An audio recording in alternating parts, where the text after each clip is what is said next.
ప్రసంగి గ్రంథం 5వ అధ్యాయము 1-2 వచనాలు ఈరోజు ధ్యానం చేద్దాం. ప్రసంగి గ్రంథం 5వ అధ్యాయము 1-2 వచనాలు. నీవు దేవుని మందిరానికి పోవునప్పుడు నీ ప్రవర్తన జాగ్రత్తగా చూసుకొనుము. బుద్ధిహీనులు అర్పించున్నట్లుగా బలి అర్పించుట కంటే సమీపించి ఆలకించుట శ్రేష్టము. చాలు. దేవుని మందిరమునకు మనం వెళ్ళేటప్పుడు మన ప్రవర్తన జాగ్రత్తగా చూసుకోవాలి. ప్రవర్తన అంటే ఏంది? ప్రవర్తన అంటే ఏంది? తెలిసిన భాషలో చెప్పుకుందాం. ప్రవర్తన అంటే ఏంది? మనం నడిచే నడవడిక, మనం నడిచే నడక. ఒకటి ప్రవర్తనకు గుర్తు. 2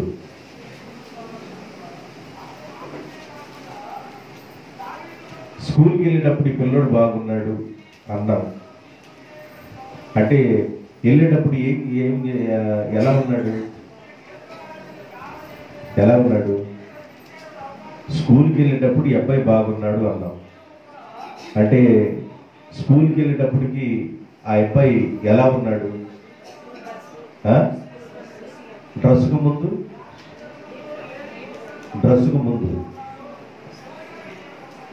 ముందు స్నానం ఉంటేనే డ్రెస్సు. స్నానం చేశాడు, మంచి బట్టలు వేసుకున్నాడు అంటే యూనిఫామ్ వేసుకున్నాడు, బెల్ట్ పెట్టుకున్నాడు, బూట్లు వేసుకున్నాడు, టై కట్టాడు, బ్యాగ్ తగిలించుకున్నాడు, అన్నం బాక్స్ పట్టుకున్నాడు, బస్ ఎక్కాడు. ఆ అబ్బాయి బాగున్నాడు, నడత బాగుంది, ఆ అబ్బాయి యూనిఫామ్ బాగుంది, ఆ అబ్బాయి ప్రవర్తన బాగుంది. అంటే ప్రవర్తన, దేవుని మందిరానికి వెళ్ళేటప్పుడు నీ ప్రవర్తన బాగా ఉండాలి అన్నాడు. నేను ఒక ఎగ్జాంపుల్గా ఒక పిల్లోడు చూపించాను. పిల్లోడు ఎలా అయితే స్నానం చేసి మంచి బట్టలు కట్టుకొని ఎలాగైతే రెడీ అవుతున్నాడో, దేవుని మందిరానికి వెళ్ళేవాడు కూడా మొట్టమొదట ఉండవలసిన లక్షణం శుభ్రముగా ఉండాలి. ఏం చేయాలి? నేను దేవుని యొక్క వాక్యంలో నుండే మీకు చూపిస్తాను, జాగ్రత్తగా రండి. శుభ్రముగా ఉండాలి. గబాల నాటుకెళ్ళి మందిరంలోకి రావటం అట్లా కాకుండా వావేస్తూ 4 గోపులు పడేసి 1 గంట ప్రార్థన, అది ముగించుకొని వచ్చేస్తాను, మళ్ళీ వావేయటానికి వెళ్ళటం అది కాదు. శుభ్రంగా నువ్వు సిద్ధపడి దేవుని సన్నిధికి రావాలి. శుభ్రముగా అంటే స్నానం చేసుకొని మంచి బట్టలు కట్టుకొని దేవుని దగ్గరకు మనం ముందు వెళ్ళాలి. ఆదికాండము 35వ అధ్యాయము 2-3 వచనాలు. ఆదికాండము 35వ అధ్యాయము 2-3 వచనాలు. యాకోబు తన ఇంటి వారితోనూ తన యొద్దనున్న వారందరితోనూ మీ యొద్దనున్న అన్య దేవతలను పారవేసి మిమ్ములను మీరు శుద్ధి చేసుకొని మీ వస్త్రములను మార్చుకొనండి. మనము లేచి బేతేలునకు వెళ్ళుదము. చాలు.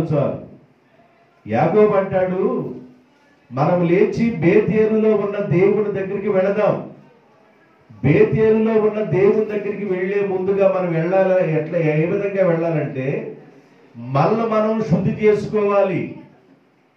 మనం శుభ్రం చేసుకొని మంచి వస్త్రాలు కట్టుకొని మనము దేవుని దగ్గరికి వెళ్ళాలని యాకోబు చెబుతున్నాడు. ఈరోజు నేను ఏం చెప్పాలనుకున్నానంటే, దేవుని మందిరానికి వెళ్ళేటప్పుడు మన ప్రవర్తన జాగ్రత్తగా చూసుకోమన్నాడు దేవుడు. అంటే ప్రవర్తన జాగ్రత్తగా చూసుకోవడం అంటే ఏందో ఒక 5 మాటలు చెబుతాను. ప్రవర్తన జాగ్రత్తగా చూసుకోమన్న దాంట్లో మొదటి విషయం ఏంటంటే శుభ్రంగా స్నానం చేయటం, ఉన్న వాటిలో మంచి బట్టలు కట్టుకోవటం. పెళ్లికి వెళ్ళేటప్పుడు ఎట్లా వెళ్తాం? నా తెలియక అడుగుతున్నాను. పెళ్లికి వెళ్ళేటప్పుడు ఎట్లా వెళ్తాం? పొలం వెళ్ళేటప్పుడు ఎట్లా వెళ్తాం? పొయ్యి దగ్గర పొలం నెట్టేటప్పుడు ఏ బట్టలతో కట్టుకుంటాం? ఇప్పుడు చూడండి, పొయ్యి దగ్గర కూర్చున్నప్పుడు ఏమన్నా మనం కట్టుకునే బట్టలు వేరుగా ఉంటాయి, చెరుగుపల్లి రెడీ అయినప్పుడు ఏమన్నా మన బట్టలు రెడీ వేరుగా ఉంటాయి, పెళ్లికి వెళ్ళినప్పుడు మన బట్టలు వేరుగా ఉంటాయి. అంటే ఏదైనా ఒక అకేషన్ జరిగేటప్పుడు మనకున్న వస్త్రాలను, విలువైన వాటన్నిటిని ఆ లోపల నుండి, బీరువాల నుండి బయటికి తీస్తాం. బయటికి తీసినప్పుడు ఏది కట్టుకోవాలి అర్థం కాదు కొంతమందికి. ఏది కట్టుకుంటే బాగుంటుంది అని ఆ ఉన్న 10 చీరల మీద ఇది కట్టుకుంటే బాగుంటుందా, ఇది కట్టుకుంటే బాగుంటుందా, ఇది కట్టే బాగుంటుందని మనసు ఒక దారి మీదకి, ఆ రోజు ఇదే కడుతున్నాం కదా అని చెప్పేసి ఇంకో దారి మీదకి వెళ్తుంది అనమాట. అంటే ఉన్న బట్టల్లో మంచి బట్టలు కట్టుకొని, శుభ్రంగా స్నానం చేసి, మంచి బట్టలు కట్టుకొని దేవుని దగ్గరికి వెళ్ళాలి. నా మాటలు అర్థమైన వాళ్ళు దేవుని స్తోత్రం చెప్పండి, అర్థం కాని వాళ్ళు కూడా చెప్పండి. మీ అందరికి అర్థమవుతుంది అనుకుంటున్నాను. అయితే దేవుని దగ్గరికి వెళ్ళేటప్పుడు, నువ్వు ఊరు వెళ్ళేటప్పుడు ఎట్లా వెళ్తున్నావు చెప్పండి. ఊరు వెళ్ళేటప్పుడు నేను ఒక పేరు వీళ్ళు పిలిచారనుకో, నన్నే పేరు ఒకటి పిలిచారు అన్నాడు, మీరు ఫీలింగ్స్ రావచ్చు మీకు, అందుకని మీ పేరు పిలవరు. ఊరు వెళ్ళేటప్పుడు మీరు ఎలా వెళ్తున్నారు? బట్టి పురోలు చీర, ఏ చీర? బట్టి పురోల్లో పెద్దంచు చీర, బట్టి పురోల్లో కొనుక్కొచ్చింది నేత చీర కట్టుకొని చక్కగా రెడీ అయ్యి, మామూలుగా అవాయిసమై వెళ్ళినట్టుగా వెళ్ళిపోతుంటారు. అంటే అవాయిసమై అంటే ఆకాశానికి ఏం దిగ దొరకదు, ఇక అట్లా వెళ్ళిపోతుంటారు. దేవుని దగ్గరికి వెళ్ళేటప్పుడు శుభ్రంగా వెళ్ళాలని యాకోబు జ్ఞాపకం చేస్తున్నాడు. అరే బాబు, మనము బేతేలులో ఉన్న దేవుని దగ్గరికి వెళ్ళాలి. బేతేలు అనే పేరు నేనే పెట్టాను అక్కడ. ఆ ఊరికి అంత ముందున్న పేరు లూజు. నేను ప్రయాణమై మా మేనమామ దగ్గరికి వెళుతున్నప్పుడు ఆ లూజు అనే ప్రాంతంలో పొద్దుపోతే ఒక రాయిని తీసుకొని తలగడగా చేసుకొని నేను నిద్రపోతా ఉన్నాను. నా తల దగ్గర నుండి నిచ్చెన ఆకాశం మీదకి వేయబడి ఉంది. ఆకాశం మీద నుండి తెల్లని వస్త్రాలు కట్టుకున్న వారు నా తల దగ్గర దిగుతున్నారు. నా తల దగ్గర నుండి తెల్లని వస్త్రాలు కట్టుకున్న వాళ్ళు ఆ నిచ్చెన మీదకి ఆకాశానికి ఎక్కుతున్నారు. నేను తుళ్ళిపడి లేచాను. ఇది దేవుడున్న స్థలం అని గమనించి ఈ లూజు అనే పేరుని నేను బేతేలు అని పెట్టాను. బేతేలు అనే పేరుకి అర్థం ఏంటంటే దేవుడు ఉన్న ఇల్లు, దేవుడు నివాసం చేస్తున్న స్థలము అని పేరు పెట్టాను. కాబట్టి నేను మా మేనమామ గారి దగ్గరికి వెళ్ళిపోయి 20 సంవత్సరాలు అయింది. 20 సంవత్సరాల క్రితం నేను ఏమని మొక్కుకున్నానంటే, దేవా, ఇక్కడ రాయిని నిలబెట్టాను, నూనె పోసాను, ప్రార్థన చేశా. మరలా నేను క్షేమంగా తిరిగి వస్తే ఈ రాయిని ఎక్కడైతే నిలబెట్టానో ఆ రాయి దగ్గర ఒక బలిపీఠం కడతానని నేను మొక్కుకున్నాను. కాబట్టి ఆ మొక్కుబడి చెల్లించాలని 20 సంవత్సరాల క్రితం మొక్కుకున్న మొక్కుబడి చెల్లించడానికి తన ఇంటి వారు అందరితో చెప్తున్నాడు, బాయ్ మీరు అందరూ స్నానం చేయండి, శుద్ధి చేసుకోండి, అంటే శుభ్రం కండి, స్నానం చేయండి. స్నానం దట్ ఈజ్ ఈక్వల్ టు బాప్తిజము. నా మాట అర్థం చేసుకోవాలి.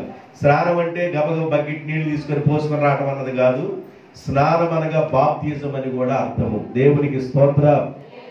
పునర్జన్మ సంబంధమైన స్నానము అనగా పుణ్య స్నానము. స్నానం అంటే బాప్తిజాన్ని కూడా గుర్తు. ఒక మనిషి బాప్తిజం పొందాలి, మారు మనసు పొంది పాప క్షమాపణ నిమిత్తం బాప్తిజాన్ని పొందాలి, స్నానం చేయాలి. స్నానం చేసిన ఆ మనిషి సిద్ధపడి ఆయన ఎలా రావాలంటే దేవుని సన్నిధికి బయలుదేరి రావాలి. స్నానం చేసుకొని సిద్ధపడి రావాలి అనగా బాప్తిజం అనుభవం ఉండాలి. బాప్తిజం పొందిన ఈ బిడ్డలు, స్నానం చేసిన ఈ బిడ్డలు సిద్ధపడి మంచి వస్త్రాలు కట్టుకొని ఎక్కడికి రావాలంటే దేవుని సన్నిధికి రావాలి. దేవుని మందిరానికి వెళ్ళేటప్పుడు నీ ప్రవర్తన జాగ్రత్తగా చూసుకుంటే ప్రవర్తనలో 2 అర్థాలు ఉన్నాయి. ఒక అర్థం స్నానం, ఒక అర్థం మంచి బట్టలు, మనకున్నట్లు మంచి బట్టలు కట్టుకొని దేవుని దగ్గరికి రావాలి. మనకి లేని కాదు నేను అంటుంది, మనకి ఉన్న వాటిల్లోనే మంచి బట్టలు కట్టుకొని మనం దేవుని దగ్గరికి రావడానికి చూడాలి. నెంబర్ 1 ఆదికాండము 41వ అధ్యాయం 14వ వచనం.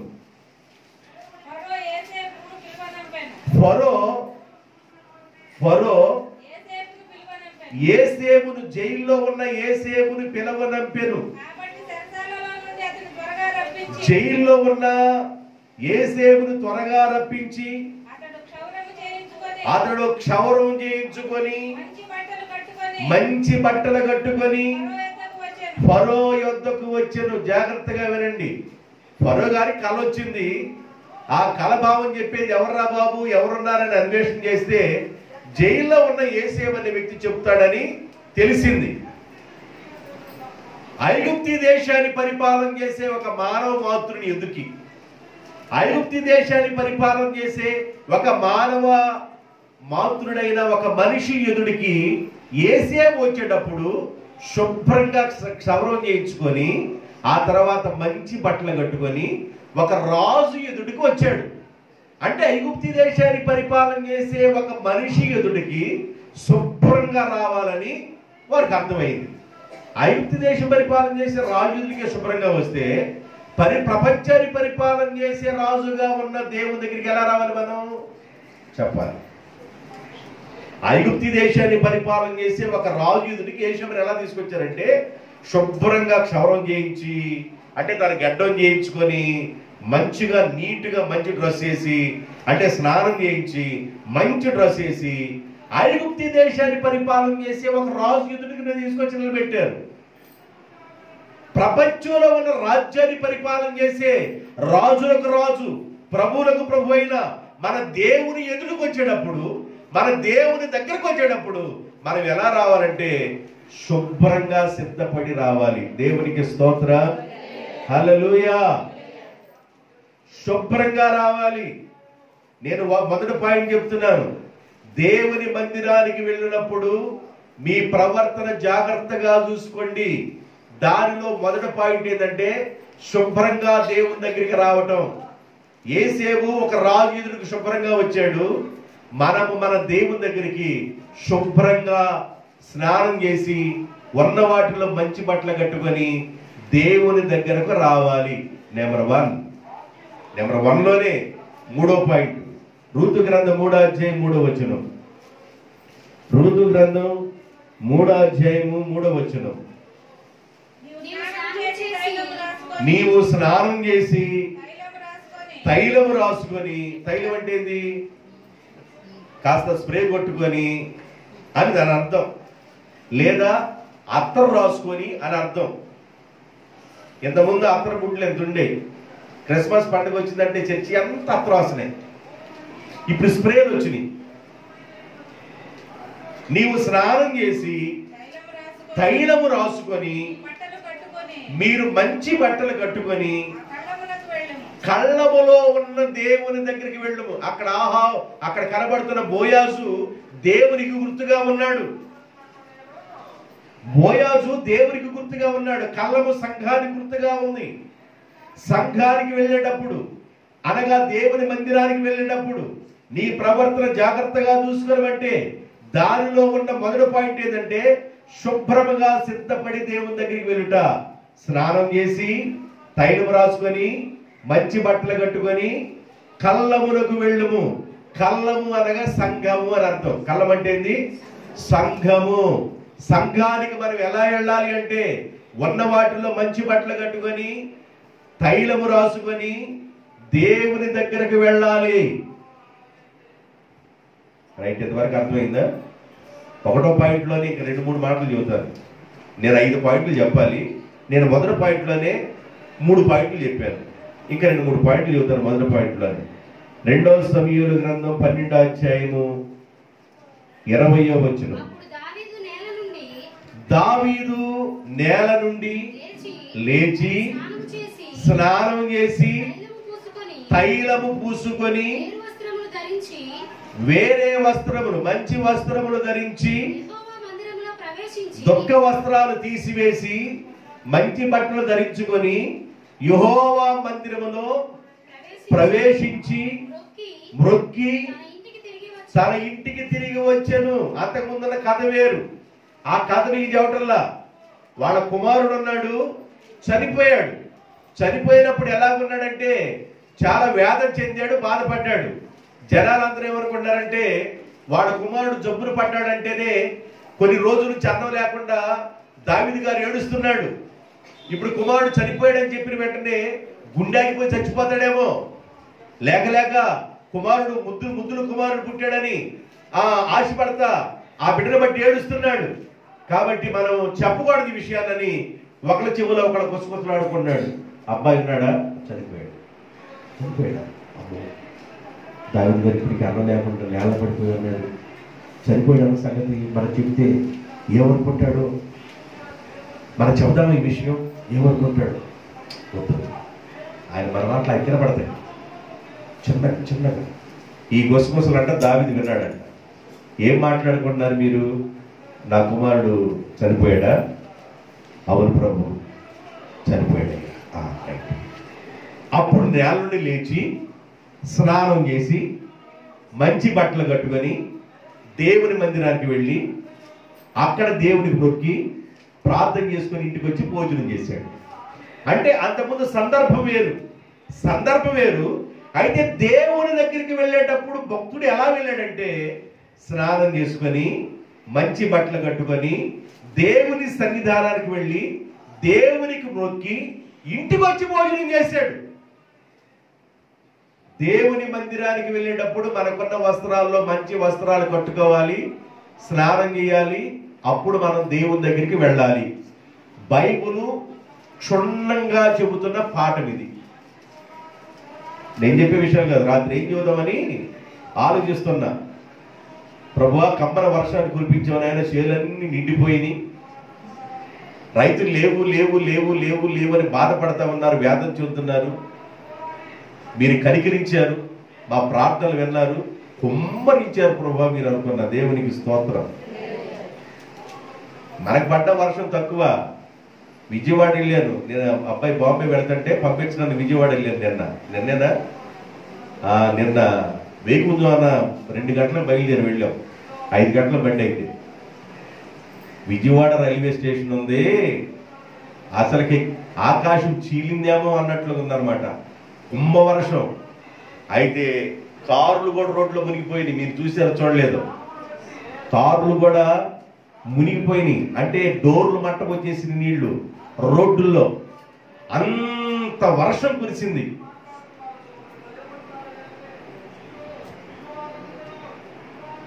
కాకపోతే మనకి చేతిలో నీళ్లు నిలబడ్డాయి. దమ్ము చేసుకోవడం, నాటేసుకోవడం. దేవునికి స్తోత్రం. దుక్కులు లేవులే, దమ్ము చేసుకొని నాటేసుకుంటే సరిపోదు.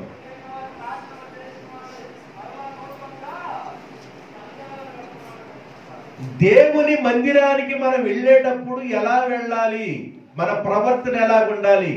మన ప్రవర్తనలో మొదటి విషయం ఏంటంటే శుభ్రపరచబడుట. దీని గురించి రాత్రి వేళ మీకు చెప్పాలనుకున్నప్పుడు ఈ పాయింట్లు దేవుడు గుర్తు చేశాడు. ఈ పాయింట్లని మీకు చెబుతున్నాను. శుభ్రం చేసుకొని శుభ్రపరచబడి మనం మంచి వస్త్రాలు కట్టుకొని దేవుని మందిరానికి వెళ్ళాలి. రాజుల 2వ గ్రంథం 5వ అధ్యాయం 13వ వచనం, నిర్గమకాండం 29వ అధ్యాయం 4వ వచనం. రాజుల 2వ గ్రంథం 5వ అధ్యాయం 13వ వచనం, నిర్గమకాండం 29:4. ఈ 2 వచనాలు తీసుకోండి. అతని దాసులలో ఒకడు వచ్చి, నాయనా, ఎలీషా ప్రవక్త ఏదైనా ఒక గొప్ప కార్యము చేయమని నియమించిన ఎడల నువ్వు ఖచ్చితంగా చేసేవాడు కదా. అయితే ఆ ప్రవక్త ఏం చెప్పాడు? స్నానం చేసి శుద్ధుడవు కమ్మని చెప్పాడు. అంతే కదా. స్నానం చేసి శుభ్రంగా ఉండమని చెప్పాడు. అంతే కదా. ఆ ప్రవక్త ఏదైనా గొప్ప కార్యం చేయమన్నట్లయితే నువ్వు చేసేవాడు కదా. అబ్బాయి, నీకున్న రోగం పోవాలంటే 100 మంది మేళం పెట్టారు. 100 మందితో కిలార్ నెట్ నొక్కేవాళ్ళు ఎంతమంది ఉంటారో, మామూలుగా సన్నాయి నొక్కేవాళ్ళు ఎంతమంది ఉంటారో, డ్రమ్ములు కొట్టేవాళ్ళు ఎంతమంది ఉంటారో నాకు తెలియదు. 100 మంది ఉండాలా. ఇటు 50 మంది, అటు 50 మంది ఉండాలా. మోగతంటే గొలుసులు పాలు మోత మోగాల. ఆ విధమైన మోతలో నువ్వేం చేయాలంటే ఒక పెద్ద కొండరాయి 100 కేజీల రాయి నెత్తి మీద పెట్టుకుని మోస్తే నీకు రోగం పోయిందంటే ఖచ్చితంగా మోసాడు కదా నాయన నయమాన్ గారు. ఏదన్నా గొప్ప కార్యం చేయమని చెప్పినట్లు నువ్వు చేసేవాడు కదా. నీకేమదేం చెప్పలేదు కదా. స్నానం చేసి శుద్ధుడుగా అన్నాడు. అంతేగా. స్నానం చేయి, శుద్ధుడు బాబు. అంటే స్నానం చేయటం చాలా ప్రాముఖ్యమైనది. దేవునికి స్తోత్రం. దేవుని మందిరానికి వెళ్ళినప్పుడు ఏం చేయాలి? స్నానం చేసి ఉన్న బట్టల్లో మంచి బట్టలు కట్టుకొని మనం దేవుని మందిరానికి వెళ్ళాలి. చాలా మంది ఉన్న బట్టలన్నీ అక్కడే నెడతా ఉంటారు. నేను అప్పుడప్పుడు ఆలోచిస్తుంటా, ఈ ఉన్న బట్టలన్నీ అట్టే నెడతా ఉంటారు, ఎప్పుడు కట్టుకుంటారు? ఎప్పుడు కట్టుకుంటారు? పాపం ఆలోచన చేస్తూ ఉంటారు. చాలా బట్టలు ఉంటాయి, ఎప్పుడు కట్టుకుంటారు? నాకు ఆలోచన చేసి చివరి ఆలోచన వచ్చిందంటే ఇక ఆఖరి కట్టుకుంటారా అని అనుకుంటాను. పండమ్మకి ఏమైనా అర్థం అవుతుందా? నాకెళ్ళి చూడమ్మా. దేవుని స్తోత్రం. హల్లెలూయా. ఉన్న బట్టల్లో మంచి బట్టలు కట్టుకోండి. అట్లాగే లోపల ఇప్పుడు బావిలో నీళ్లు తోడితేనంట వస్తాయంట, ఊరతాయి. నువ్వు చీరలు కూడా, దేవుడిచ్చిన చీరలు కూడా మంచి చీరలు కట్టుకుంటా ఉండు, నెక్స్ట్ ఇయర్కి వస్తాయి. నువ్వు అట్టాగే ఉంచు, నెక్స్ట్ ఇయర్కి రావు. కొంతమంది వచ్చినా కూడా అట్లాగే పేరుస్తూ ఉంటారు. కట్టుకోవాలి. నీకున్న వాటిలో మంచి బట్టలు కట్టుకోవాలి. నా మాటలు మీకు బాగా అర్థమైంది అనుకుంటున్నాను. స్నానం చేసి దేవుని సన్నిధికి రావాలి. ఇంకో మాట చెప్పాను, నిర్గమకాండ 29:4. మరియు నీవు అహరోనును అతని కుమారులను దేవుని మందిరానికి వెళ్ళేటప్పుడు, ప్రత్యక్ష గుడారం అంటే దేవుని మందిరం, ప్రత్యక్ష గుడారపు మందిరపు ద్వారం దగ్గర వెళ్ళేటప్పుడు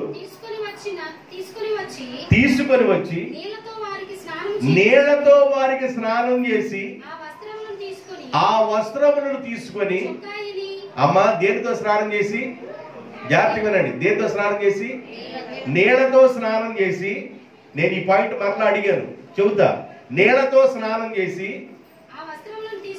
ఆ వస్త్రములు తీసుకొని ఏఫోదును ధరించి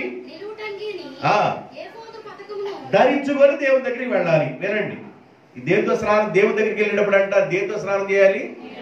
నీళ్లతో. అహష్వేరోషు రాజు దగ్గరికి వెళ్ళేటప్పుడు అమ్మాయిలు దేనితో స్నానం చేయించారు? చెప్పండి అమ్మా.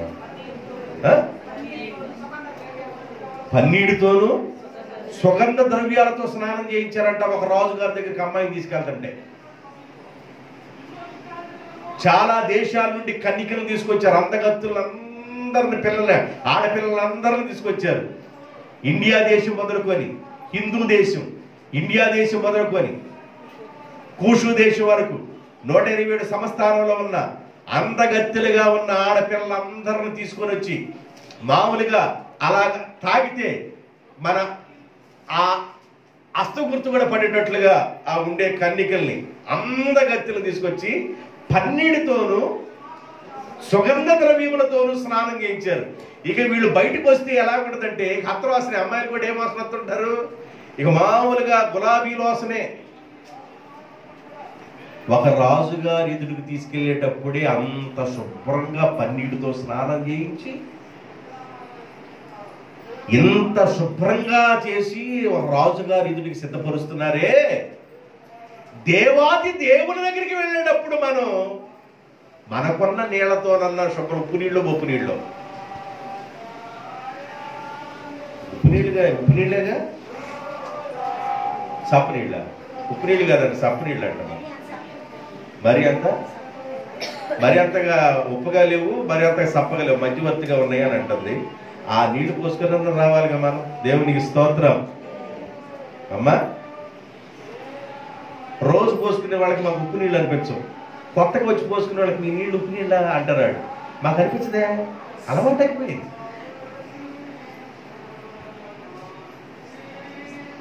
అర్థమవుతుందండి? మొదటి పాయింట్, నువ్వు దేవుని మందిరానికి వెళ్ళేటప్పుడు నీ ప్రవర్తన జాగ్రత్తగా చూసుకొనుము అంటే దాని అర్థం ఏంటంటే, శుభ్రంగా సిద్ధపడి దేవుని దగ్గరికి వెళ్ళాలి. నెంబర్ 1, మొదటి పాయింట్ పూర్తి చేశాను. నేను ఎన్ని పాయింట్లు చెప్పాలనుకున్నాను? 5 పాయింట్లు చెప్పాలనుకుంటున్నా. మొదటి పాయింట్ పూర్తి చేశాను. రెండో పాయింట్, శ్రద్ధగా ఉండాలి. దేవుని దగ్గరికి వెళ్ళేటప్పుడు ఎట్లా ఉండాలంట? శ్రద్ధగా ఉండాలి. ఆదివారం అనగానే ఎక్కువ పనులు పెట్టుకుంటారు, కొంతమందికి తీరదు. ఆదివారం అనగానే చాలా మంది ఎక్కువ పనులు పెట్టుకుంటారు. ఆదివారం విశ్రాంతి దినంగా, ఆదివారం నీవు ఎలాగ ఉండాలంటే దేవుని కోసమే కేటాయించే దినముగా ఉండాలి. ఆదివారం నీ సమయాన్ని దేవుని కోసం కేటాయించాలి, శ్రద్ధగా ఉండాలి. లోకాసు వార్త 10వ అధ్యాయము 44-41 వచనాలు. దేవుని దగ్గరికి వెళ్ళేటప్పుడు మన ప్రవర్తన ఎలా ఉండాలి? లోకాసు వార్త 10వ అధ్యాయం 44-41 వచనాలు. లోకాసు వార్త 10వ అధ్యాయం చూడండి, చదవండి. అందుకు ప్రభు 41-42గా మార్తా నీవు అనేకమైన పనులు గూర్చి విచారము కలిగి తొందరపడుచున్నావు గాని అవసరమైనది ఒక్కటే, మరియా ఉత్తమమైన దానిని ఏర్పరచుకొని ఉన్నది, అది ఆమె యొద్ద నుండి ఎవరు తీసివేయలేరు. అంటే దేవుని కోసం, దేవుని విషయంలో, దేవుని మందిరానికి వెళ్ళేటప్పుడు నీ ప్రవర్తన జాగ్రత్తగా ఉండాలంటే దానిలో రెండో పాయింట్ ఏంటంటే శ్రద్ధగా ఉండాలి. అంటే దేవుని దగ్గరికి వెళ్ళేటప్పుడు మనము శ్రద్ధ కలిగిన మనసు కలిగి ఉండాలి. విస్తారమైన పనులన్నింటినీ పక్కన పెట్టాలి. ఏం చేయాలంట? విస్తారమైన పనులను మనము ప్రక్కగా పెట్టాలి. మార్తమ్మ చేస్తున్న పని ఏంటంటే విస్తారమైన పనులు పెట్టుకుంది. యేసు ప్రభు ఏమని ఇంటికి వచ్చాడు. యేసు ప్రభు ఎప్పుడో వస్తాడు, ఇంటికి వచ్చి కూర్చున్నాడు. మనం దేవాలయానికి ఆదివారం వస్తాం. ఆదివారం వచ్చి ఒక 45 నిమిషాలు వాక్యం వింటాం. ఈ 45 నిమిషాలు వాక్యం వినే ఈ సమయంలో కూడా నీ మనసులో తొందరలు, నీ ఆలోచనలో తొందరలు, ఒడుదుడుకులు, ఏదేదో తొందరపాటు ఆలోచన చేయటం, ఇవన్నీ ఉంటాయి. వీటన్నిటిని నువ్వేం చేయాలి? పక్కన పెట్టాలి. ప్రభు ఇంటికి వచ్చాడు. ప్రభు ఇంటికి వచ్చినప్పుడు 1 గంట మన ఇంటిలో ఉంటాడు, లేదా 1 అర్ధ గంట మన ఇంట్లో ఉంటాడు, లేదా 2 గంటలు ఉంటాడు. ఈ 2 గంటల సమయం లేదా ఈ గంట సమయం దేవునికి ఇద్దామని మరియమ్మ యేసయ్య పాదాల దగ్గర కూర్చొని దేవుని మాటలు వింటుంది. మార్తమ్మ ఏమన్నా అన్ని పనులను అప్పుడే ప్రారంభించేసింది. ఎప్పుడెప్పుడో స్టీల్ సామాను మూలలు ఉన్నాయి కూడా, సిరువు బట్టిని కూడా ఆ రోజే తీసింది. స్టీల్ సామాను వాడకుండా పెట్టండి మూలన, 6 నెలల తర్వాత తీయండి, తుప్పు పట్టింది, మరలా తావండి, మరలా పైన పెట్టండి, మరలా తీయండి, 6 నెలల తర్వాత మరలా తావండి, మరలా పైన పెట్టండి. ఈ మార్తమ్మ చేస్తున్న పని ఏంటంటే స్టీల్ వస్తువులన్నీ అప్పుడే ముందేసుకుంది, సాకిరేవంతా ముందేసుకుంది, అంట్లన్నీ ముందేసుకుంది, అన్ని పనులు చేస్తా ఊడ్చే పని, ఆ బాడికి పని మొత్తం ముందేసుకుని చేస్తా.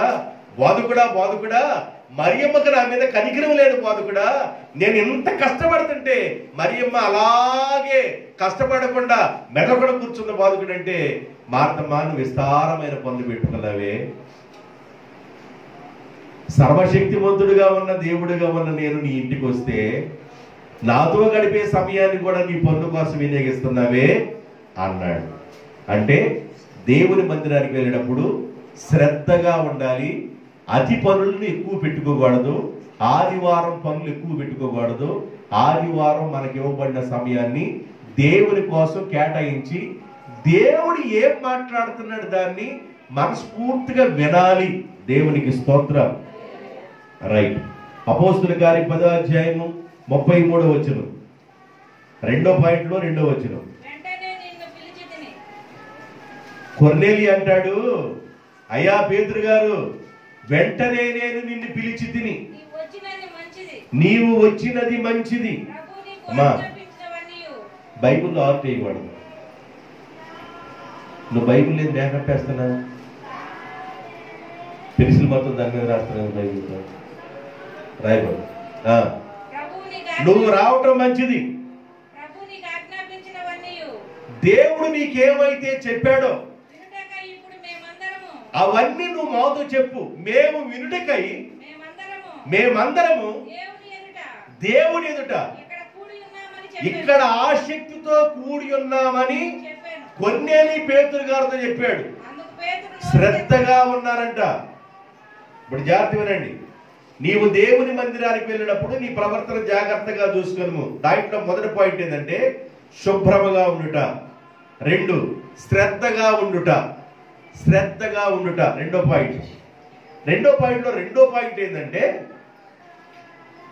కొర్నేలి అన్నాడు, అయ్యా ఇటలీ పటాలలో శతాధిపతి ఉన్న కొర్నేలి నేను. నాకు 3 గంటల సమయంలో ప్రతిరోజు ప్రార్థన చేయడం అలవాటు. నేను ప్రతిరోజు 3 గంటల సమయంలో ప్రార్థన చేసుకుంటాను. నాకు 190 పనులున్నా 3 గంటల సమయంలో ప్రార్థన చేసుకునే ప్రార్థనా సమయాన్ని నేను దేనికి ఇవ్వను.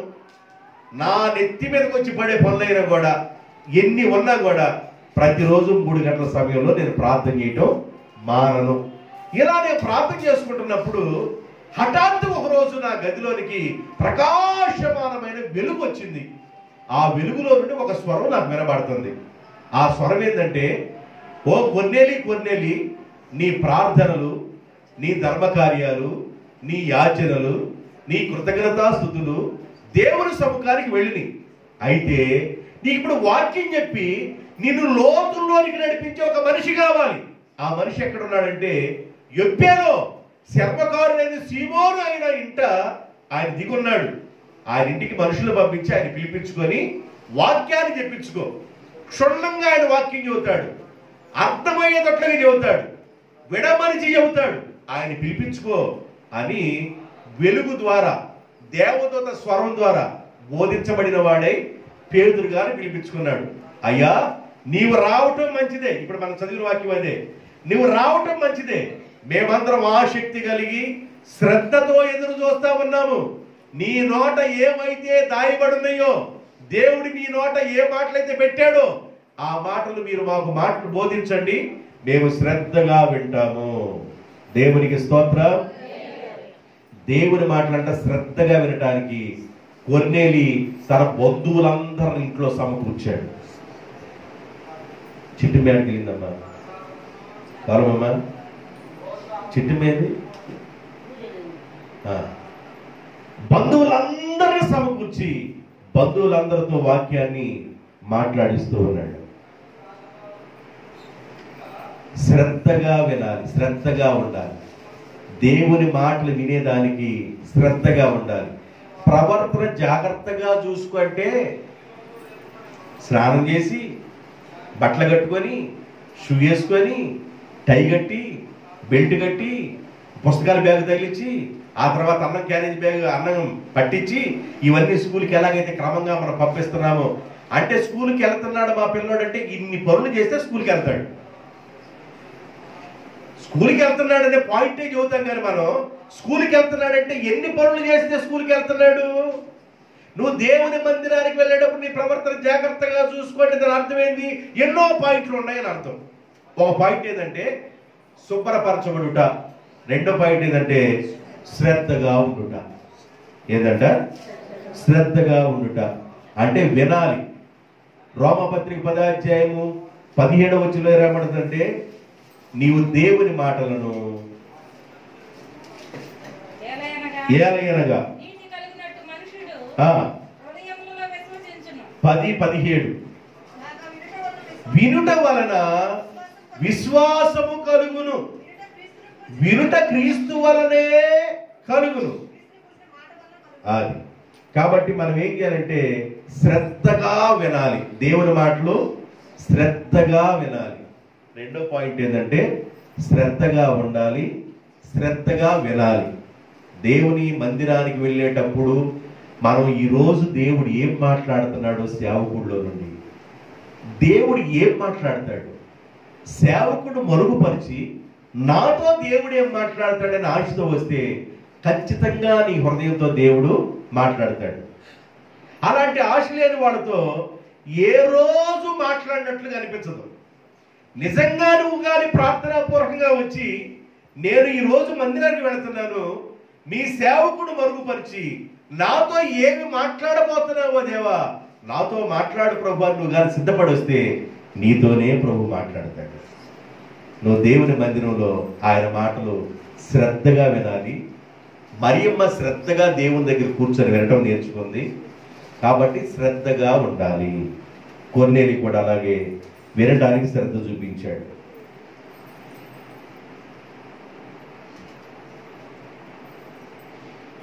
రెండో పాయింట్లో శ్రద్ధగా ఉండాలని దాంట్లో మూడో విషయం చెప్తారు. దేవుని వాక్యం శ్రద్ధగా రాసుకోవాలి. అంటే మీరు రోగోలేం కాదుగా, నేను చెప్పిన వాక్యం మొత్తం అనగల మొత్తం హృదయంలోకి వెళ్ళటానికి మీరేం చేయాలి?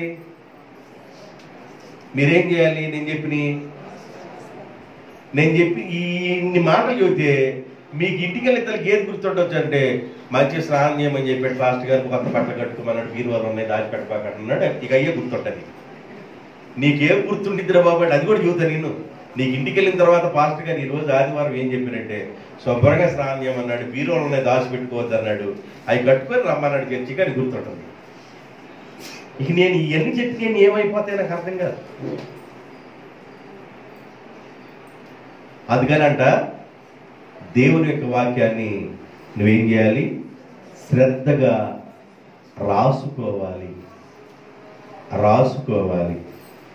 సామెతల గ్రంథం 7:3, సామెతల గ్రంథం 3:3, సామెతల గ్రంథం 7:3, సామెతల గ్రంథం 3:3. దయను సత్యమును ఎన్నడూ నిన్ను విడిచిపోనివ్వకము, వాటిని కంఠభూషణముగా ధరించుకొనుము. నీ హృదయమనే పలక మీద వ్రాసుకొనుము. ఎక్కడ రాసుకోవాలంట? చెప్పే విషయాలు పెన్ను పేపర్ తీసుకొని రాసుకోవటం ఒక వంతు అయితే, పెన్ను పేపర్ కంటే కూడా హృదయం మీద రాసుకోవటం అనేది గొప్ప విషయం. నీ హృదయం అనే పలక మీద వ్రాసుకొనుము. నచ్చిన సీరియల్ వచ్చిందనుకోండి, నచ్చిన సీరియల్ ఏదన్నా వచ్చిందనుకోండి, టయాన్ని కూర్చుంటాం. ఋతురాగాలని ఇది వరకు వచ్చింది. ఏ రాగాలు? దాంట్లో మొన్న అనేవాడు ఉన్నాడు. ఎవరున్నారు? మొన్నేనా? మొగల రేకులా? ఏ రేకులు? మొన్న అనగల మొగల రేకులు అంటారు. మొగల రేకుల సీరియల్ వస్తే ఆడోళ్ళు అంట, నాటుకెళ్ళిన ఆడోళ్ళు ఆ యజమానితో మాట్లాడి, రేపు అవసరమైతే నాయన ఇంకొక అర్ధగంట ముందు వచ్చైనా నాటేస్తాం, మమ్మల్ని టయానికి వదిలితే మేము వెళ్తాం. మొగల రేకులు సీరియల్ అయిపోతుంది. మొగల రేకులకు మేము వెళ్ళాలి. దాంట్లో మొన్న ఉంటాడు, కాలర్ జస్ట్ కొంచెం ఎగరేసుకొని అఫీషియల్గా ఉంటాడనమాట. ఆయన మాట్లాడే డైలాగులు వినాలని మొన్న ఏం మాట్లాడతాడో శ్రద్ధగా వినడానికి ఎంత ఆసక్తి చూపుతారో. దేవుని బిడ్డలారా, బైబిల్ చెబుతుంది దేవుని యొక్క వాక్యం అంట హృదయం అనే పలక మీద వ్రాసుకోవాలి. ఎక్కడ రాసుకోవాలి? హృదయము అనే పలక మీద దేవుని యొక్క వాక్యాన్ని రాసుకోవాలి. 3వ అధ్యాయం 3వ వచనంలో కూడా మాట రాయబడింది. అదే చదివింది. 7:3 చదవండి. ఇప్పుడు నీ వాక్యాన్ని వేళ్లకు కట్టుకొనుము, నీ హృదయం అనే పలక మీద వ్రాసుకొనుము. ఏం రాయాలంట? వాక్యాన్ని హృదయంలో రాసుకోవాలి. పెన్ను పేపర్ తీసుకొని రాసుకునేది వేరు. పెన్ను పేపర్ తీసుకొని రాసుకుంటాము, మూసేస్తాము. మళ్ళీ ఆదివారం వచ్చిన తర్వాత ఒక మెసేజ్ రాసుకుంటాము, ఆ డైరీ మూసేస్తాము. మళ్ళీ ఆదివారం రాగానే ఒక మెసేజ్ రాసుకుంటాము, డైరీ మూసేస్తాం. అంతకంటే పెద్ద భాగ్యమేమీ లేదు. రాసుకోవటం మంచిది. రాసుకున్న విషయాలు కూడా నీ హృదయం అనే పలక మీద రాసుకోవాలి. అంటే దేవుని యొక్క సన్నిధికి వెళ్ళినప్పుడు నీ ప్రవర్తన జాగ్రత్తగా చూసుకోమంటే, దేవుని మందిరానికి వెళ్ళిన తర్వాత వాక్యాన్ని శ్రద్ధగా రాసుకోవాలి. నీకు 2 పాయింట్లు చెప్పారు. 3వ పాయింట్ చెప్తారు. సమయాన్ని పాటించాలి. ఏం చేయాలంట? దేవుని మందిరానికి వెళ్ళినప్పుడు ఏం చేయాలి? సమయాన్ని పాటించాలి. కొంతమందికి ఒక పాట స్టార్ట్ చేసిన వెంటనే సమయానికి ఉండిపోతారు. ప్రార్థన సేవకుడు ప్రారంభించి ఒక పాట స్టార్ట్ చేసిన వెంటనే వెంటనే ముందుగా దేవుని మందిరంలో కనబడతారు కొంతమందికి వాక్యం సగం అయిన తర్వాత వస్తారు. మరి ఏదో పాపం ఒక ఆదివారం లేట్ అయిందిలే వాళ్ళకి అనుకుంటే 2వ ఆదివారం కూడా అలాగే కనబడతారు. పాపం 2వ ఆదివారం కూడా అదే అయిందని అనుకుంటే 3వ ఆదివారం కూడా అదే కనబడతారు. వాళ్ళకి మనం ఏం పేరు పెట్టాలంటే పాప అని పేరు పెట్టాలి.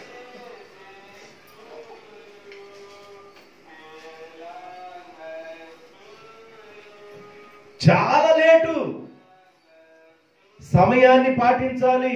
దేవుని యొక్క సన్నిధానానికి వెళ్ళేటప్పుడు నీ ప్రవర్తన జాగ్రత్తగా చూసుకో అంటే దానిలో ఎన్ని విషయాలు దాయబడినాయి అంటే మూడో విషయం ఏంటంటే సమయాన్ని పాటించాలి. సమయం ఎన్ని గంటలకండి మనకు ప్రార్థన?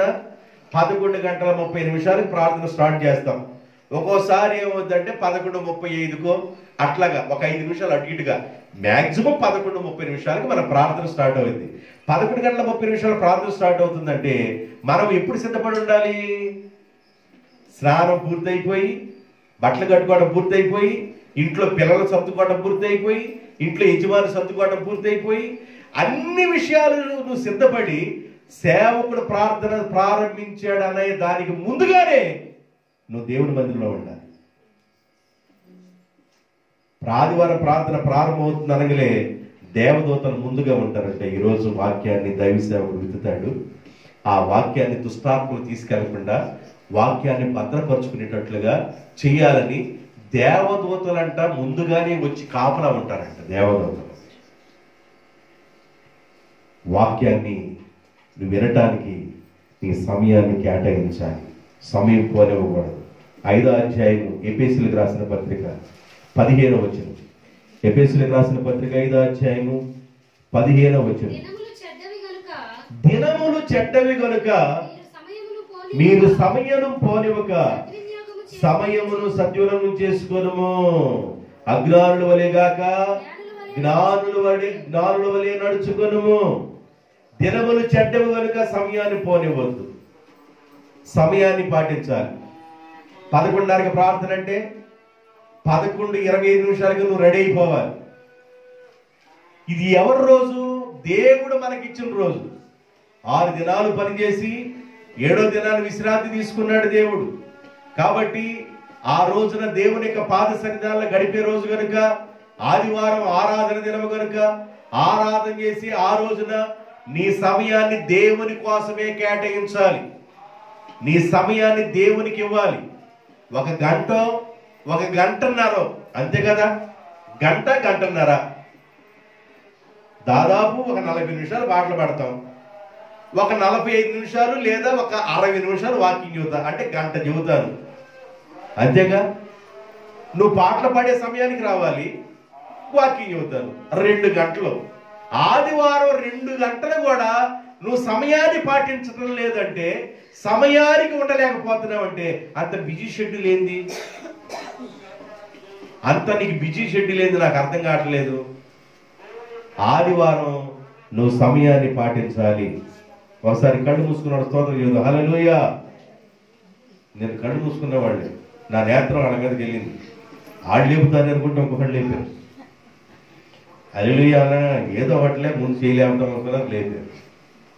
కొత్తగా వచ్చిందంట కాదు చర్చి.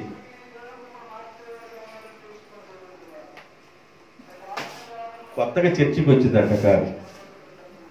ఆమె నన్ను రాదు. పాస్టర్ గారు హల్లెలూయా హల్లెలూయా అని చెబుతుంటే అందరూ చేతులు ఎత్తున్నారు హల్లెలూయా. పాస్టర్ గారి పేరు తెలుసంట. వాళ్ళ ఇంటి పేరు గొల్ల అంట. పాస్టర్ గారి ఇంటి పేరు ఏంది? గొల్ల. ఆయన పేరు ఏంది? ఏలియా అంట. పాస్టర్ గారిని పిలుపుతున్నారు అనుకుంటాను. నీవు హల్లెలూయా అంటే ఆయన ఈ జనాలు కూడా హల్లెలూయా అన్నారంట. ఆమె కూడా గొల్లేలియా అంటుందంట. ఏమంటుంది? ఆ కొత్తగా వచ్చింది అర్థం కాలేదుగా, పాస్టర్ గారిని పిలుస్తున్నారు అనుకుని అందరూ గొల్లేలియా అంటున్నారు. నిద్రపోయి చెప్పండి అంటే నువ్వు ఏడుంటే అసలు నాకు అర్థం కావట్లేదు, గొల్లేలియా అని తింటున్నావు నువ్వు. చూడండి, నాకెళ్ళి చూడండి శ్రద్ధగా. సమయాన్ని పాటించాలి. ఏం చేయాలి? సమయాన్ని పాటించాలి. ఇర్మియా గ్రంథం 48వ అధ్యాయం 10వ వచనం. యెహోవా కార్యములను శ్రద్ధగా చేయవాడు శాపగ్రస్తుడగును. యెహోవా కార్యములను అశ్రద్ధగా చేయవాడు అంటే సమయాన్ని పాటించకుండా నిర్లక్ష్యముగా ఉండువారు. ప్రియులారా, ఆదివారం 1వ తారీఖు వచ్చింది కనుక 1వ తారీఖు కాకుండా శనివారం 31వ తారీఖునే పెన్షన్లు అందరికి ఇవ్వబడుతున్నాయి. ఆయా ఊర్లో వెళ్ళిన వాళ్ళందరికీ కబురు పంపించండి, మీ బంధువులకి, అందరు బలుసుల పాలులోనే ఉండవలెను. 31వ తారీఖుని పెన్షన్లు ఇవ్వబడును. అది 7 గంటలకే స్కూల్ దగ్గర మీరు ఉండాలా అనగలే. వామ్మో, వేడిగా లచ్చి పనులు అన్న ఉండని, అన్ని పనులు పక్కన పెట్టేసి 7 గంటలకల్లా ఆమె ఎప్పుడు వస్తుందా అని ఎదురు చూసి 7 గంటలకల్లా వెళ్ళిపోయి, ఏలుముద్ర ఇంకా పడలేదమ్మా, అయ్యో ఏలుముద్ర పాడుగాను, ఏమైంది, అంట్లు తోమి అరిగిపోయిందమ్మా ఏలుముద్రలో. కొంతమంది ఏలుముద్రలు పడవు. ఎందుకు ఏలుముద్రలు పడవంటే అంట్లు తోమి ఏలుముద్రలు కూడా అరిగిపోయినాయి అంట.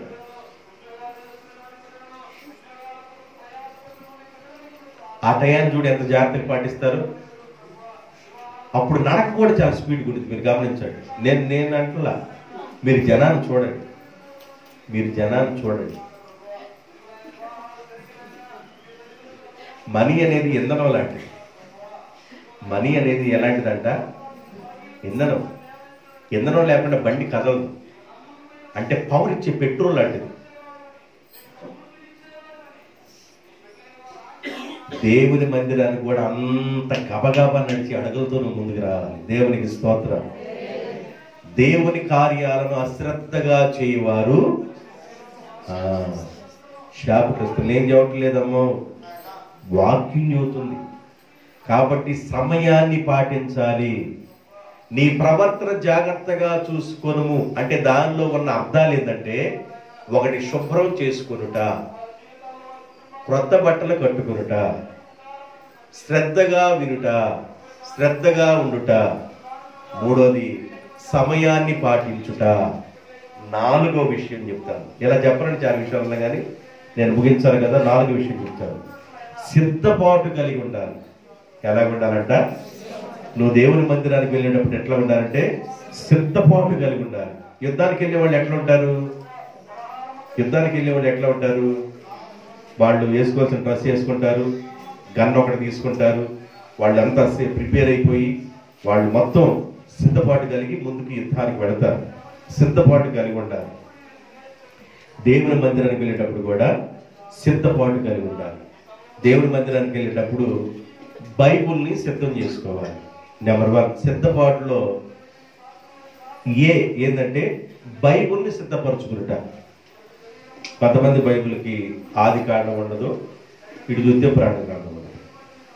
ఆది కాండం ప్రాణ గ్రంథం 2 కాండాలు తింటారు.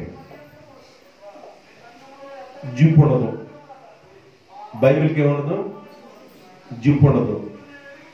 బైబిల్ చూస్తే బైబిల్కి 20 సంవత్సరాలు సీనియారిటీ ఉన్నట్టు ఉండేది. ఒక్కొక్కరు బైబిల్ చూస్తే 20 సంవత్సరాల క్రితం చూసిన బైబిల్ లాగా ఉండేది. కొంతమంది బైబిల్ శుభ్రం ఉండదు. బైబిల్ని సిద్ధపరచుకోవాలి. యుద్ధానికి వెళ్ళేవాడు ఆయుధాలను ఎట్లా సిద్ధపరచుకుంటాడో బైబిల్ని సిద్ధపరచుకోవాలి. మంచిగా నీ బైబిల్ జిప్పు లేదా బైబిల్ జిప్పు 30 రూపాయలు పైన వేసుకునే కవర్, లేదా పెద్దచ్చు బైబిల్ అయితే ఒక 60 రూపాయలు ఉంటుంది. మంచి జిప్పు వాడు కొనుక్కోవాలి, మంచి కవర్ కొనుక్కోవాలి, బైబిల్ శుభ్రంగా ఉంచుకోవాలి. దేవుని మందిరానికి వెళ్తున్నప్పుడు బైబిల్ శుభ్రంగా ఉంచుకోవాలి. కొంతమంది పిల్లల బుక్స్ చూడండి, ఎల్కేజీ యూకేజీ చదువుతున్న పిల్లల బుక్స్ ఇంటికి రాగానే చూడండి, అన్ని ఇస్త్రీ మడతలే, అన్ని మడతలే. 1వ తరగతికి 2వ తరగతికి వెళ్ళేదానికి కొంచెం శుభ్రం చేసుకుంటారు. కొంతమంది 10th క్లాస్కి వెళ్ళినా కూడా అన్ని ఇస్త్రీ మడతలే. 10th క్లాస్ చదువుతున్న కూడా కొంతమంది బుక్స్ చూడండి, ఇటు మడత పడి ఉంటుంది, ఇటు మడత పడి ఉంటుంది, అన్ని మడతలే. అంతే, ఇక వాళ్ళంతే. బైబిల్ని సిద్ధం చేసుకోవాలి. దేవుని మందిరానికి వెళ్ళినప్పుడు ప్రవర్తన జాగ్రత్త చూసుకోమంటే సిద్ధపాటు కలిగి ఉండాలి. బైబిల్ సిద్ధం చేసుకోవాలి, కానుకను సిద్ధం చేసుకోవాలి. దేని సిద్ధం చేసుకోవాలి? కానుకను సిద్ధం చేసుకోవాలి. మా పెద్దమ్మాయి, నా దగ్గర 50 రూపాయలు కాదు ఉంది కానీ 10 రూపాయలు ఉన్నాయి నా దగ్గర. ఎప్పుడన్నా చూడు, నేను ఇట్లా మాట్లాడుతున్నాను ఏమనుకోబాకండో, నన్ను తప్పుగా అర్థం చేసుకోబాకండి. ఎన్ని సంవత్సరాలను చూడండి, నీ కానుక అసలు మారదు, నువ్వు మారదు. నేను నిజం చెబుతున్నాను. నేను కానుక గురించి ప్రస్తావన తీసుకురాను. కొంతమంది కానుకలు అసలు మారవు. 20 రూపాయలు పెట్టి చెరుకుపల్లి వెళ్తున్నామే, 20 రూపాయలు పెట్టి చెరుకుపల్లి నుంచి వస్తున్నామే, ఓన్లీ సోడా కూడా తాగపోతే 40 రూపాయలు ఛార్జ్ అవుతున్నాయే. దేవుని దగ్గరికి వెళుతున్నాము, దేవుని మందిరానికి వెళుతున్నాము, మనం కానుకని సిద్ధపరచుకోవాలి, కానుకనివ్వాలి అనేది కూడా అది చాలా ఇంపార్టెంట్. దేవునికి స్తోత్రం. ఒకరోజు కానుకల బాక్స్ దగ్గర ప్రభు నుంచున్నాడు. అందరూ వచ్చి కానుకలు వేస్తా ఉన్నారు. బాగా చర్చిలో ఒక ధనవంతుడు ఉన్నాడంట. అంత కట్ట తీసుకొచ్చి వేసేయాడు. యేసు ప్రభు పక్కన శిష్యులందరినీ చూస్తున్నాడు. ఆ కానుకల బాక్స్ దగ్గర ప్రభు నిలబడి ఉన్నారు. యేసయ్య శిష్యులు కూడా కానుకలకి వెళ్ళి చూస్తున్నారు. అందరూ కానుకలు వేసి వెళ్తున్నారు. యేసయ్య అడిగాడంట, ఈ మందిరంలో ఉన్న వాళ్ళు వాళ్ళల్లో ఎక్కువ కానుక ఎవరు వేశారో మీకు తెలుసా అని శిష్యులు అడిగాడంట. అదేంటి బాధకుడా, నువ్వేగా కానుక బాక్స్ దగ్గర కూర్చుంది, మేమేదో అట్టా చూసి చూడనట్టుగా జనాల్లో కనబడినట్టుగా ఉంది మాకు వ్యవహారం. అయినా కూడా చూసాం కానీ ఒక అతను ఇంత కట్ట తీసుకొచ్చి వేసాడయ్యా, ఆ ధనవంతుడు చాలా పెద్ద కానుక వేసాడయ్యా అని అన్నాడు. ఆ నువ్వెవరుకున్నా పేదరు అన్నాడు. నేను కూడా ఇది అనుకున్నాను. యోహాన్ నువ్వెవరుకున్నావు? నేను కూడా అదేనయ్యా. యాకోబు, నేను భర్తలోమై, మేము అందరం అదే అనుకుంటున్నామయ్యా. ఆయన ఇంత కట్ట తీసుకొచ్చి అందరూ మోతం మోగిచ్చారు కానీ ఆయన మాత్రమే కట్ట తీసుకొచ్చి ఇచ్చాడయ్యా అని అన్నాడు. మీ అందరి ఆశలు తప్పు అన్నాడు. ఏది ప్రభువా, మేమింత క్షుణ్ణంగా గమనించి మీ ఆన్సర్లో తప్పు అంటావు? లేదు లేదు. వాళ్ళలో ఒక పేద విధవరాలు ఉంది. ఆమె 2 కాసులు కానుక వేసింది. ఇక తెల్లవారితే ఆమెకి ఏమి లేదు, జీవనోపాధి కూడా లేదు. మందిరానికి రావటం కుర్చీలో కూడా కూర్చోాల. మాణిక్య మామ దశభాగం తీసుకొచ్చి దేవుని దగ్గర పెట్టింది.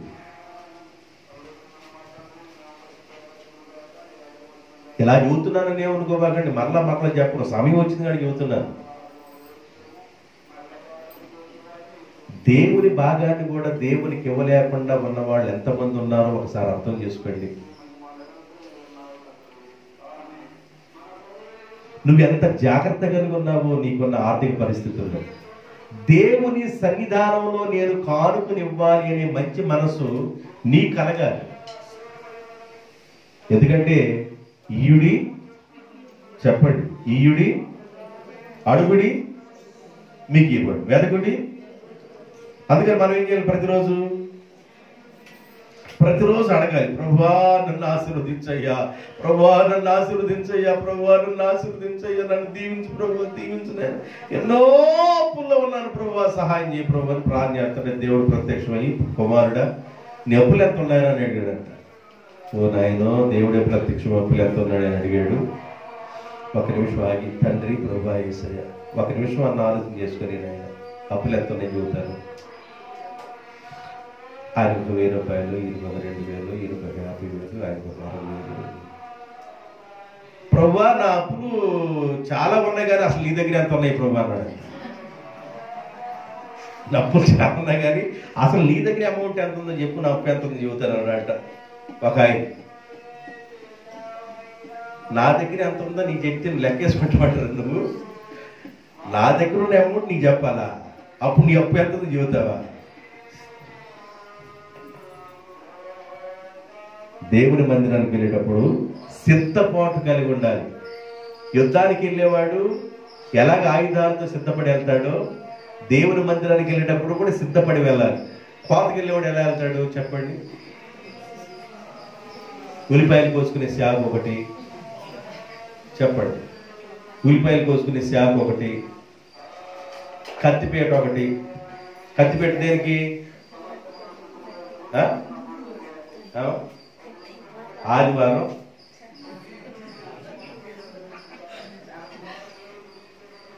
ఎవరో అక్కడ కోసిన దాన్ని మనం కోసుకోవడానికి ఆదివారం. కత్తిపేట ఒకటి, శాఖ ఒకటి తీసుకెళ్తామా? కాపుకి దేన్ని తీసుకెళ్తాం? కత్తి కూడా తీసుకెళ్ళాం. మొద్దు కత్తి వేస్తే మామూలుగా పొలంలో కూడా ఇరిగిపోతుంటాయి. దానికి కూడా అలిం కాదు, సన్నటి కొడవలే కావాలి, కోతకెళ్ళడానికి కొడవలు కావాలి. దేవుని మందిరానికి వెళ్ళడానికి ఏం సిద్ధపాటు కావాలి? బైబిల్ సిద్ధం చేసుకోవాలి. చెప్పండి, దేని సిద్ధం చేసుకోవాలి? మళ్ళా కానుకలు సిద్ధం చేసుకోవాలి. కానుకలు సిద్ధం చేసుకోవాలి. అంతకంటే ఎక్కువ వద్దు, ఎక్కువైపోతే మీకు కక్కు వచ్చేసింది. కానుకలు సిద్ధం చేసుకోవాలి.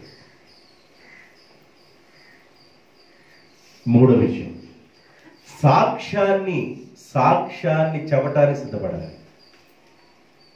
దేవుని నామానికి స్తోత్రాలు. మీ అందరికీ వందనాలు.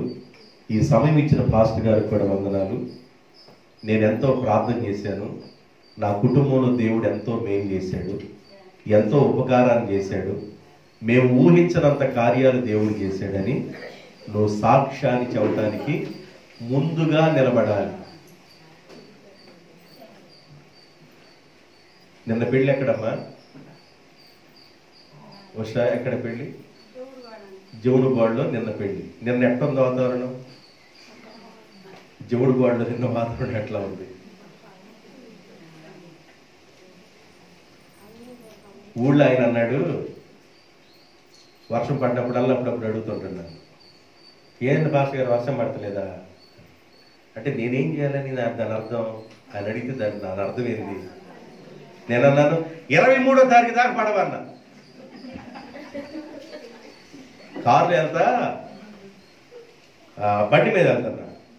ఏది పాస్టర్ గారు అసలు వర్షాలు పడతలేదంటే 23వ తారీఖు దాకా పడవన్నా.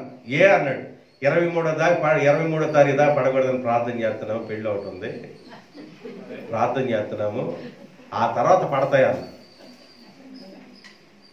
నిజమే చెబుతున్నా, నేను 7 నుంచి అబద్ధమేం చెప్పట్లేదు. ఒక రాత్రి ఘనంగా ప్రార్థన చేయాలని దేవుడు ప్రేరేపించాడు. నిండిపోవాలి ప్రభా చేయలేదు.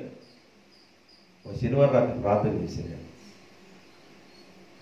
ఒక శనివారం రాత్రి కంఠస్వరం బిగ్గరకి ఎత్తి ప్రార్థన చేశాను. అంటే నువ్వు చేస్తే ఇచ్చాడా అని కాదని అర్థం. దేవుడు ఎవరు ప్రార్థన చేసిన హృదయపూర్వకంగా వారి ప్రార్థన దేవుడు పెట్టాడు. దేవునికి స్తోత్రం. హల్లెలూయా. దేవుని మందిరానికి వెళ్ళేటప్పుడు నువ్వు సిద్ధం చేసుకోవలసింది సాక్ష్యాన్ని సిద్ధపరచుకోవాలి. ఈ వారంలో దేవుడు ఏం చేశాడు, ఈ నెలలో దేవుడు నీకు ఏం చేశాడు, 10 మంది ఎదుట నిలబడి సాక్ష్యం చెప్పాలి. దేవుడు నా కుటుంబంలో ఈ మేలు చేశాడు, ఈ ఉపకారాన్ని చేశాడు, సాక్ష్యానికి ఇవ్వడానికి నిలబడాలి. కొంతమందికి సాక్ష్యాలు ఇవ్వడం, ఎన్ని అద్భుతాలు జరుగుతున్నా, ఎన్ని మేలులు జరుగుతున్నా కొంతమంది సాక్ష్యాలే ఉండవు. నేను వాక్యాన్ని ముగించబోతున్నాను. దేవుని మందిరానికి వెళ్ళినప్పుడు నీ ప్రవర్తన జాగ్రత్తగా చూసుకోను. ప్రవర్తన జాగ్రత్తగా చూసుకోను అంటే దాని అర్థం ఏందయ్యా అంటే, 1 శుభ్రం చేసుకునుట, 2 శ్రద్ధగా వినుట, 3 సమయాన్ని పాటించుట, 4 సిద్ధపాటు కలిగి ఉండుట, 5వది క్రమం పాటించాలి. ఏం చేయాలి? క్రమము పాటించాలి. క్రమము. ఇప్పుడు మీరందరూ ఎలా కూర్చున్నారు చూడండి, లైన్గా కూర్చున్నారు. ఇది క్రమం. మందిరానికి వెళ్ళినప్పుడు క్రమం. కొంతమంది కలుపు మొక్కలు కూర్చున్నట్టు కూర్చుంటారు. కలుపు మొక్కలు తెలుసు కదా, అక్కడ ఒక మొక్క, అక్కడ ఒక మొక్క, అక్కడ ఒక మొక్క ఉండదు.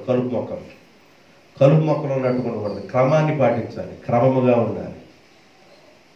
క్రమము లేని వాడిని దేవుడు అన్నాడు, అక్రమము చేయువారులారా. క్రమాన్ని పాటించాలి, సమయాన్ని పాటించాలి, క్రమాన్ని కూడా పాటించాలి. మందిరానికి వచ్చిన తర్వాత కొంతమంది ఇటు అటు తిరుగుతూ ఉంటారు. మందిరానికి వచ్చిన తర్వాత నువ్వు ఇటు అటు తిరిగే ప్రోగ్రామ్స్ ఉండకూడదు. మందిరానికి వచ్చి ప్రార్థన అయిపోయి ఆశీర్వాదం పొందే అంతవరకు ఇక నువ్వు అక్కడి నుంచి లేవకూడదు. ఇటు అటు తిరగటం మానేయాలి. ఇటు అటు తిరిగే బుద్ధి మనిషిది కాదు. ఎవరు చెప్పండి? యోబు గ్రంథంలో రాయబడి ఉంది. ఎక్కడి నుండి వచ్చామంటే, నేను ఇటు అటు తిరుగుచు నేను మీటింగ్ జరుగుతుంటాను మీ దగ్గరికి వచ్చానని చెప్పినాడు. కాబట్టి అటు ఇటు తిరగకూడదు, క్రమాన్ని పాటించాలి. మందిరానికి వెళ్ళిన తర్వాత ఇప్పుడు మనకు కుర్చీలు ఉన్నాయి కాబట్టి దేవుని దగ్గర సరిపోయింది. కుర్చీలు లేకపోతే ఎంతమంది కాడు సాపి నాకెళ్ళి చూపిస్తుండేవాళ్ళు. కుర్చీలు కానీ లేకపోయినట్లయితే 2 కాళ్ళు ప్రభుకి వెళ్ళి చూపించు. చెప్పుకయ్యా, నువ్వు చెప్పుకో. ఏందయ్యా బాగా నొప్పి, నేనేం చేయమంట? బాగా అందుకే దేవుడు ముందుగానే కుర్చీలు ఇచ్చేసాడు. దేవునికి స్తోత్రం. అయితే మీకు ఇయ్యాల్సిన కుర్చీలు, చెయ్యిలు కూడా మోపే కుర్చీలు ఇయ్యాల్సింది. అవి ఇయ్యాలి. అయితే నిద్రపోతారా బిడ్డ? అవి లేకుండా ఉంటే వీళ్ళు అటో ఇటు కదిలినప్పుడు ఏటో ఒకటి పడతారు. ఒక్కసారి పడ్డారంటే రెండోసారి అసలు పడరక స్టాండర్డ్ కూర్చుంటారు ఈసారి. అందుకని చెయ్యి లేని కుర్చీలే పెట్టానండి. ఇప్పుడు మీరు చెయ్యి లేని కుర్చీలు, చేతులు ఉన్న కుర్చీలు ఉన్నట్టయితే ఈ బైబిల్ తీసుకెళ్ళి ఎక్కడొకక్కడ ఒక పక్కన పెట్టేసి చప్పడు కొట్టేవాళ్ళు. ఇప్పుడు చప్పడు కూడా కొడతల్లా, నాకెళ్ళ చూస్తున్నారట. బొమ్మలు ఎవరు చప్పడు కొడతల్లా, బొమ్మలు చూసాడు చూస్తున్నారు. బైబిల్ అడిగి పెట్టుకొని పాట పడిన చప్పడు కొడతలు కొంతమంది. బైబిల్ జారిపోయి కింద పడితే ఎవరని చప్పడు కొడతన్నారు. అందుకని ఏం చేయాలంటే, పాటలు పడినప్పుడు బైబిల్ తీసుకుని అటు పక్కన పెట్టుకోండి. వెనక ప్రభు ఏమనుకోండి, అట్లా పెట్టుకొని చప్పడు కొట్టండి. మళ్ళీ బైబిల్ ముందు తీసుకోండి. మీకున్న అవకాశం అదే కదా, ఇంక అంతకంటే అవకాశం ఏముంది? ఇంక అంతకంటే అవకాశం లేదుగా. మందిరానికి వెళ్ళినప్పుడు మనం కాడు సాకుకొని కూర్చోవటం, ఈ పనులు చేయకూడదు. అంటే వయసులో పెద్దవాళ్ళు అయిన తర్వాత, కాళ్ళు నొప్పులు వచ్చిన తర్వాత ఆ పెద్ద తల్లులుగా ఉండేవాళ్ళు వాళ్ళ ఇబ్బంది వాళ్ళకుంటుంది. నేను విమర్శించి అవటం లేదు, కానీ క్రమం చెబుతున్నా. కాళ్ళు సాపుకోవడం. అప్పుడు ఏం చేయాలంటే, అయ్యా ఈరోజు నేను సాక్ష్యం చెప్పాలనుకుంటున్నాను అని చెప్పేసి నేను మౌతిపోయాను, నా దగ్గర నుంచి తీసుకొని ప్రభునామానికి స్తోత్రాలు, మీ అందరికీ నా వందనాలు. నా కాళ్ళు వంగటలేదు కనుక నేను ఈరోజు ఏం చేయాలనుకుంటున్నానంటే, నేను కుర్చీ ఒకటి మందిరానికి కొని ఆ కుర్చీలో నేనే కూర్చుందాం అనుకుంటున్నాను. కాబట్టి ఇది వచ్చే వారం కల్లా నేను ఒక మంచి కుర్చీని దేవుని మందిరానికి ఇవ్వాలనుకున్నాను. ఇక ఆ కుర్చీ మీద నీ పేరు రాసు. ఇక ఎప్పుడు వేసుకోకూడదు. ఇక